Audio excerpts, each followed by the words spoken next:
pictures like this.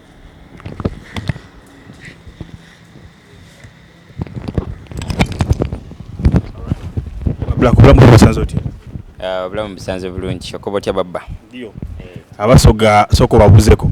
Abasoga mukuba mukya mwena kansubira obusoga bulaire kansubire muli bulungi nomwe balo kuninda n'okumpagira. Aya basi. Ujosigala wakati wado bude. Okay, basically all full figure ensonga gyagamba nti oba biwuliddeko nti Lil Puzzle gyadde agenze okuloga gye kiri mu loka ekintu kino kyogerako ki? Kyekintu sina kyenkimanyiko munnange. Awo full figure ne Lil Puzzle be bamanyi. Lil Puzzle kyaliwo?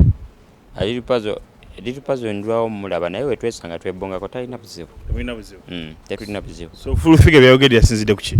Nange simanyi oyinda buuza full figure. Okay. Omuziki omwaka guno last year wakikuba, this year tulina ekintu kya politics. Tukusubireyo okuba nga olina bwogenda okwekera ku campaigns tugeze empya kuyise. Nze omulimu gwange gwa kuyimba oli wampita omuyimbirako tewali buzibu oba opposition oba government oba waki tewali buzibu mbayimbira we always perform for them tewali buzibu just kyenjagala bagane kwawula mu bantu because fena tuli bana Uganda tetwagala ntalo fena tukwatagana ate ensi enyuma nga fena tuli balamu bulungi ba politicians temwawula mu bantu just bululwe oba bukola. Okay. Yes, kikyolowooza ku bayimbi abayingidde politics era kino olaba gye bujja maaso kibatwalawa?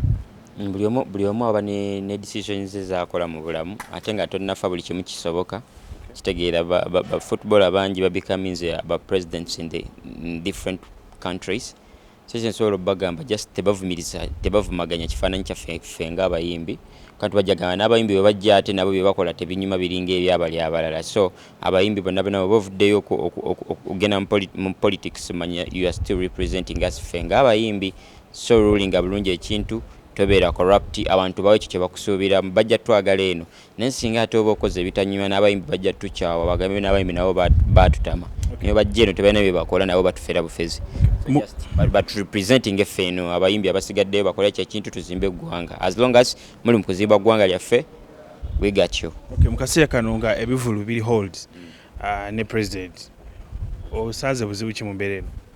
Actually obuzibu nti tetuli mu kukola tetuli mu performinga shows zaffe zonna zapozingiwa naye understandable because obulamu bwe bugagga obanga tolina bulamu ne sente zitojja zikola.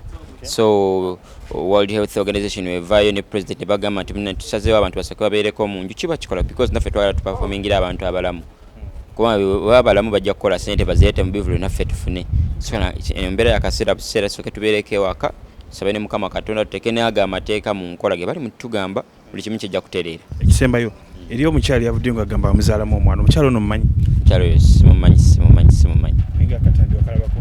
Nakalaba ngera omuntu omulala yenna wanaakala naye omukyala sirina kyemumanyiko simulabanga nako face to face so ndowooza waliwo amupushing oba omukyala nga ye alina ekikyamu ku bwongo yeetaaga kusabira. Olowooza lwaki abakyala bangi bazze beerimbikiriza mu bayimbi nti babaagala n'okubazaalamu? Abamu babanga aliwo abapushinga jjukira abakyala be bantu abakyasinze kusaasirwa ku nsi like they are respected kinga nawe onaabuvuga emikano olaba omukyala ng'asala oba oyina stopping naye ku musajja oyinza omukubira eŋŋombe okitegeera so abakyala bo tulina obbasaasira. According to industry olowooza eri omuyimbi yenna yaplantize kino ba promoter? Siina kyemmanyi kuba mwana mintu tomanya oyinza olowooza kino ng'ate kyanjawulo so abakyala basinga bava nga baagala abasaasire bagayi John azaala mu mukyala biki ate ffe batunyiigire ate ng'abala just baba balimba naye nga si kirungi yenna akikola si kirungi because oba nnyonoonera erinnya ate nga nze sikumanyi nga sikulinaako buzibu. Basoga bannange mwena embeera gye tulimu ndi basaba ffena tubeere walala tugume tutte amateeka ga gavumenti mu nkola tube ewaka tusigale ewaka tudeme kutambula tunaabe mu ngalo ni sabuuni ni sanitizers twewala okuba mu crowded places twewala okutambula era embeera yakaseera katono idda kuwaawo buli kimu kibe nga kitambula bulungi nga kino etambula. Aya basi.